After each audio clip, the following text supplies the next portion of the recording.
अस्सलाम वालेकुम। मैं हूँ अब्दुल रशीद और ये मेरा फ़िज़िक्स का यूट्यूब चैनल है।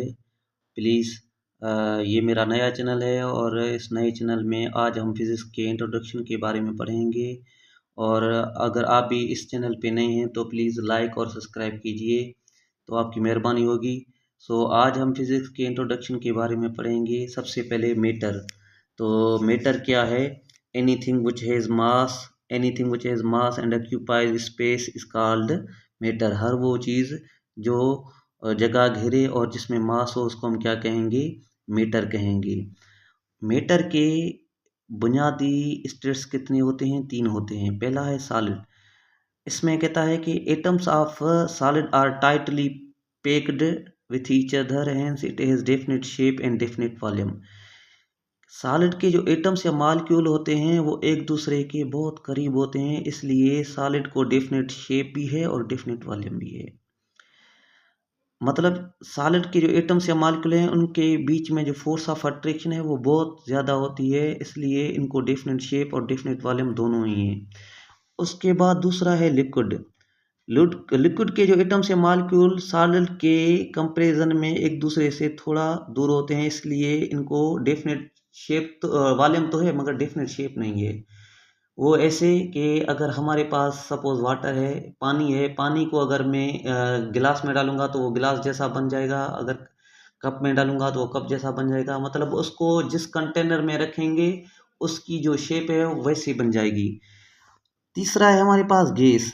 गैस के जो एटम्स या मॉलिक्यूल होते हैं वो एक दूसरे से बहुत दूर होते हैं सॉलिड और लिक्विड के कंपैरिजन में, इसलिए गैस को न डेफिनेट वॉल्यूम है न डेफिनेट शेप है। उसके बाद हमारे पास क्या है? एनर्जी। एनर्जी क्या है? एबिलिटी। एनर्जी क्या है? Ability to do work is called energy. मतलब इसकी आप बहुत सारी डेफिनेशन बना सकते हैं। Ability to do work, capability of doing work, capacity of doing work is called energy. काम करने की जो सलाहियत है इसको हम क्या कहते हैं? एनर्जी कहते हैं। तो अब हम पढ़ेंगे फिजिक्स की डेफिनेशन के बारे में। तो फिजिक्स क्या है? Physics, the word physics has been taken from Greek word physikos which means nature और नेचुरल। जो लफ्ज़ फिजिक्स है वो यूनानी लफ्ज़ फिजिकोस से लिया गया है, जिसका मतलब क्या है? नेचर या नेचुरल।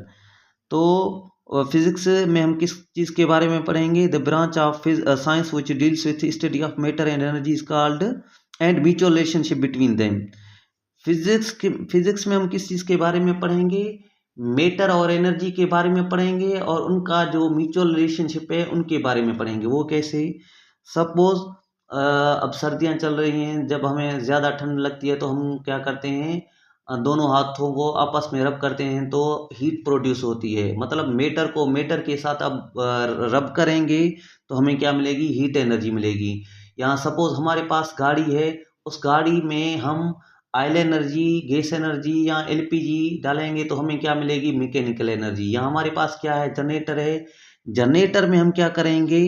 हमारी जो जनरेटर है वो तेल तेल पे भी चलती है या गैस पे भी चलती है। मतलब तेल या गैस वो किस चीज़ में कन्वर्ट होती है? इलेक्ट्रिकल एनर्जी में कन्वर्ट होती है। या हमारे पास क्या है? सोलर प्लेट्स हैं, वो सोलर प्लेट्स पे जब सन की रोशनी पड़ेगी तो वो सोलर एनर्जी किस चीज़ में कन्वर्ट होगी? इलेक्ट्रिकल एनर्जी में कन्वर्ट होगी। यहाँ अभी हमारे पास क्या है? इलेक्ट्रिकल बाइक्स हैं। उस इलेक्ट्रिकल बाइक्स में हम क्या करते हैं? जो हमारे पास इलेक्ट्रिकल एनर्जी वो बैटरी में स्टोर होती है और उस इलेक्ट्रिकल एनर्जी को हम किस चीज़ में कन्वर्ट करते हैं? मैकेनिकल एनर्जी में कन्वर्ट करते हैं। तो फिजिक्स की आसान डेफिनेशन कैसी बनाएंगे हम? तो फिजिक्स साइंस की वो ब्रांच है जिसमें हम किस चीज़ के बारे में पढ़ेंगे? तो मतलब मैटर से हमें एनर्जी कैसे मिलेगी, मैटर खुद एनर्जी में कैसे कन्वर्ट होगी या तब्दील होगी, या एनर्जी के एक फॉर्म को दूसरे फॉर्म में हम कैसे कन्वर्ट करेंगे, इसको हम क्या कहते हैं? आसान अल्फाज में फिजिक्स कहते हैं। सो फिजिक्स में जो फिजिक्स की बेसिक्स है, जिसे हम आसानी से फिजिक्स को समझ सकते हैं, वो कहाँ से स्टार्ट होती है? वो मेजरमेंट से स्टार्ट होती है। तो मेजरमेंट क्या है? The comparison of unknown quantity with a standard to see how many times it is big or small. जब हम किसी अननोन क्वांटिटी को एक स्टैंडर्ड के साथ मवाजना करवाएं या कंपैरिजन करवाएं तो उसको हम क्या कहते हैं, मेजरमेंट कहते हैं। सपोज हम शॉप पे जाते हैं और शॉपकीपर को कहते हैं हमें 1 किलो चीनी चाहिए, तो वो क्या करता है, एक तरफ वो अननोन क्वांटिटी चीनी रखता है और दूसरे तरफ उसके पास क्या होता है, स्टैंडर्ड होता है। जब दोनों चीज़ें ही बैलेंस हो जाती हैं तो उसको हम क्या कहते हैं, मेजरमेंट कहते हैं। उसके बाद हमारे पास क्या है, फिजिकल क्वांटिटी। फिजिकल क्वांटिटी क्या है, anything which can be measured और which can be quantified by any method. हर वो चीज़ जिसको हम नाप सकें उसको हम क्या कहते हैं, फिजिकल क्वांटिटी कहते हैं। और हमारे पास जो फिजिकल क्वांटिटीज के अकसाम हैं वो कितने होते हैं, 2 होते हैं। पहला है हमारे पास क्या है, fundamental or base quantities. Fundamental quantities क्या हैं, the physical quantities which can not be derived from other quantities और can not be the solid ones. वो फिजिकल क्वांटिटीज जो हम दूसरों से ना लें और उसको मजीद तोड़ ना सके तो उसको हम क्या कहेंगे, फंडामेंटल क्वांटिटीज कहेंगे। इसके एग्जांपल्स जो हैं हमारे पास कौन से हैं, हमारे पास है लेंथ, मास, टाइम, टेम्परेचर। और उसके बाद है हमारे पास ड्राइव्ड क्वांटिटीज। ड्राइव्ड क्वांटिटीज क्या हैं, the physical quantities which are derived from fundamental quantities. वो फिजिकल क्वांटिटीज जो हम किससे लें, फंडामेंटल से लें। या इसकी दूसरी डेफिनेशन क्या है, the physical quantities which are obtained as result of multiplication or division of 2 or more fundamental quantities are fundamental and derived quantities are derived and derived quantities. वो फंडामेंटल क्वांटिटीज जो हमें मिले या हमें हासिल हों, कैसे, जब हम 2 फंडामेंटल को फंडामेंटल से आपस में मल्टीप्लाई करवाएं या डिवाइड करवाएं, या फंडामेंटल को ड्राइव्ड के साथ मल्टीप्लाई करवाएं या डिवाइड करवाएं, या ड्राइव्ड को ड्राइव्ड के साथ मल्टीप्लाई करवाएं या डिवाइड करवाएं, तो उसको हम क्या कहते हैं, ड्राइव्ड क्वांटिटीज कहते हैं। हमारे पास इसके एग्जांपल्स हैं, जैसे हमारे पास एरिया है। एरिया में हम क्या करते हैं, लेंथ को मल्टीप्लाई करवाते हैं विड्थ के साथ। अब हमारे पास जो लेंथ है वो भी फंडामेंटल है और विड्थ है वो भी फंडामेंटल है। या हमारे पास वॉल्यूम है, इसमें हम क्या करते हैं, length into width into height. ये तीनों ही फंडामेंटल है। तीनों ही फंडामेंटल को आपस में जब हम मल्टीप्लाई करवाते हैं तो हमें क्या मिलता है, वॉल्यूम मिलता है। स्पीड, स्पीड में हम क्या करते हैं, डिस्टेंस को डिवाइड करवाते हैं टाइम के साथ, तो हमें क्या मिलता है, स्पीड। वेलोसिटी में हम क्या करते हैं, डिस्प्लेसमेंट को डिवाइड करवाते हैं किसके साथ, टाइम के साथ। मतलब अब यहाँ डिस्प्लेसमेंट भी फंडामेंटल है और टाइम भी क्या है, फंडामेंटल है। तो हमें क्या मिलता है, स्पीड मिलता, वेलोसिटी मिलती है। तो इसको हम क्या कहते हैं, ये चारों ही ड्राइव्ड क्वांटिटीज हैं। इन्हीं चारों ही ड्राइव्ड क्वांटिटीज में हमने क्या किया है, फंडामेंटल को फंडामेंटल के साथ मल्टीप्लाई या डिवाइड करवाया है। और उसके बाद हमारे पास क्या है, एक्सेलरेशन। उसके बाद हमारे पास क्या है, एक्सेलरेशन। अब एक्सेलरेशन में हम क्या करते हैं, एक्सेलरेशन में हम क्या करते हैं, वेलोसिटी को डिवाइड करवाते हैं टाइम के साथ। अब हम क्या करेंगे, फंडामेंटल को ड्राइव्ड के साथ मल्टीप्लाई या डिवाइड करवाएंगे। अब हमारे पास जो वेलोसिटी है वो क्या है, ड्राइव्ड है, और टाइम क्या है, फंडामेंटल है। मतलब हम फंडामेंटल को ड्राइव्ड के साथ क्या करवाते हैं, डिवाइड करवाते हैं। और उसके बाद हमारे पास क्या है, फोर्स, मास इंटू एक्सेलरेशन। इसका शॉर्टकट में फार्मूला कैसे बनेगा, M A, F is equal to M A. Mass क्या है, फंडामेंटल है, और एक्सेलरेशन क्या है, ड्राइव्ड है। मतलब मास को हम मल्टीप्लाई करवाएंगे किसके साथ, एक्सेलरेशन के साथ। और उसके बाद हमारे पास क्या है, मोमेंटम। मोमेंटम में हम क्या करते हैं, मास को मल्टीप्लाई करवाते हैं वेलोसिटी के साथ। मास क्या है, फंडामेंटल है, और वेलोसिटी क्या है, ड्राइव्ड है। मतलब मास को, फंडामेंटल को ड्राइव्ड के साथ यहाँ भी क्या करवाएंगे, मल्टीप्लाई करवाएंगे। और उसके बाद हमारे पास क्या है, work, force into displacement. Force क्या है, फंडा और ड्राइव्ड है, डिस्प्लेसमेंट क्या है, फंडामेंटल है। यहाँ भी फंडामेंटल को ड्राइव्ड के साथ क्या करवा रहे हैं, मल्टीप्लाई करवा रहे हैं। उसके बाद है power, work upon time. Work क्या है, फंडा और ड्राइव्ड है, टाइम क्या है, फंडामेंटल है।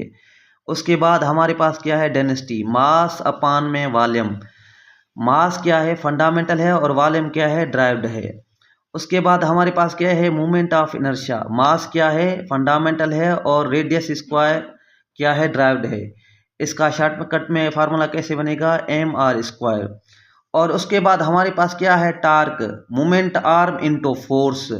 मोमेंट आर मतलब डिस्टेंस है, ये क्या है फंडामेंटल है, और फोर्स क्या है ड्राइव्ड है। यहाँ भी हम फंडामेंटल को ड्राइव्ड के साथ क्या करवा रहे हैं, मल्टीप्लाई करवा रहे हैं। उसके बाद हमारे पास क्या है एंगुलर मोमेंटम। एंगुलर मोमेंटम क्या कराएंगे, रेडियस को मल्टीप्लाई करवाएंगे लीनियर मोमेंटम के साथ। अब रेडियस डिस्टेंस है, मतलब डिस्टेंस क्या है फंडामेंटल है, और लीनियर मोमेंटम क्या है ड्राइव्ड है। यहाँ भी हम क्या करवा रहे हैं, फंडामेंटल को ड्राइव्ड के साथ मल्टीप्लाई करवा रहे हैं। उसके बाद हमारे पास क्या है रेजिस्टेंस का फार्मूला क्या है, पोटेंशियल डिफरेंस अपान में करंट। पोटेंशियल डिफरेंस क्या है ड्राइव्ड है, और करंट क्या है फंडामेंटल है। यहाँ भी हम ड्राइव्ड को किस चीज़ के साथ डिवाइड करवा रहे हैं, फंडामेंटल के साथ। उसके बाद हमारे पास क्या है पोटेंशियल डिफरेंस, वर्क अपान में चार्ज।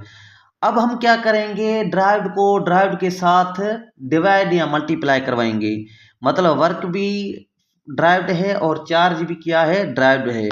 और उसके बाद हमारे पास क्या है कैपेसिटेंस में हम क्या करवाएंगे, चार्ज को डिवाइड करवाएंगे पोटेंशियल डिफरेंस के साथ, हमें क्या मिलेगा कैपेसिटेंस मिलेगा। मतलब इसका शॉर्टकट में फार्मूला कैसे बनेगा, Q अपान में V। उसके बाद हमारे पास क्या है प्रेशर, फोर्स अपान में एरिया। यहाँ पे भी हम क्या करवाएंगे, ड्राइव्ड को ड्राइव्ड के साथ क्या करवाएंगे डिवाइड करवाएंगे, तो हमें क्या मिलेगा एरिया। तो ड्राइव्ड क्वांटिटीज क्या होती हैं, जब हम फंडामेंटल को फंडामेंटल से मल्टीप्लाई करवाएं या डिवाइड करवाएं, या ड्राइव्ड को फंडामेंटल के साथ मल्टीप्लाई करवाएं या डिवाइड करवाएं, या ड्राइव्ड को ड्राइव्ड के साथ मल्टीप्लाई करवाएं या डिवाइड करवाएं, तो हमें क्या मिलेंगे ड्राइव्ड क्वांटिटीज मिलेंगे। अगर आप चाहते हैं कि आपकी जो फिज़िक्स अच्छी बने, तो ये सारे फार्मूले आप याद कर लीजिएगा। कल हम क्या करेंगे, यूनिट्स और उसके टाइप्स पढ़ेंगे। आज के लिए इतना ही काफ़ी है, और इस चैनल को लाइक और सब्सक्राइब लाजमी कीजिए। Thank you.